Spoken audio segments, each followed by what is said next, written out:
discussion only for Lok Sabha reporters. Yes, right on.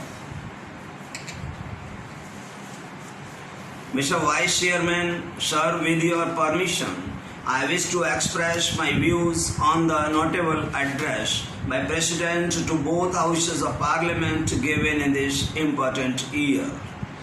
There is no doubt that the President has been kind enough to refer to many important matters in his address. Even so, some other matters have not been referred to by him. He has begun his address with a reference to Bangladesh.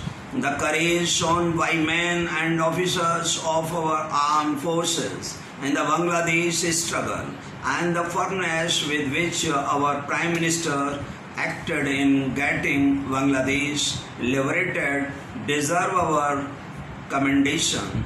Our country was able to help Bangladesh in achieving their independence, and for this we have to congratulate the Prime Minister for her great restraint and commendable fortitude and skill. They discharged their duty despite opposition by many countries of the world.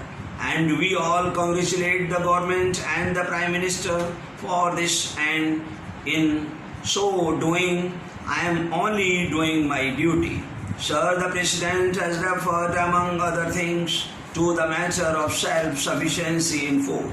We have achieved self-sufficiency although we passed through the problem of war and of refugees. As a result of this recent conflict, the aid that was coming to us from America has been stopped.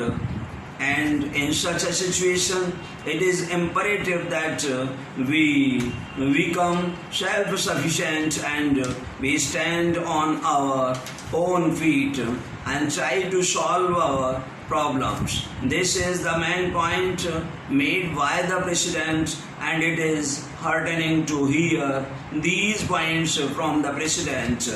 We should pay greater attention to agriculture. In recent years, the monsoon has been helping us, as a result of which our green revolution has been a success and we have had good crops. The President has said that prices should be controlled. The farmer should get all the means so that he is in a position to increase food production, and only then can our green revolution succeed. The President has not laid much stress on it. A lot has been said about land reforms, which are very necessary. Every political party is in favor of land reforms. Various laws have also been made to bring about land reforms, but the implementation of these laws has been delayed. We should take immediate steps to confer ownership rights on tenants.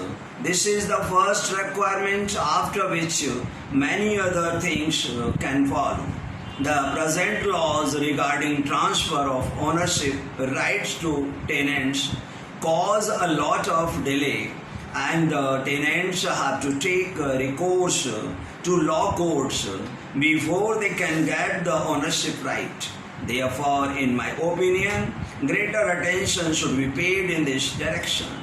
The President has also referred to land ceiling in his address. Government is trying to bring down the ceiling of land holdings. Efforts in this direction are being made in the states also, but we should not view this matter from a political angle, keeping in view the elections.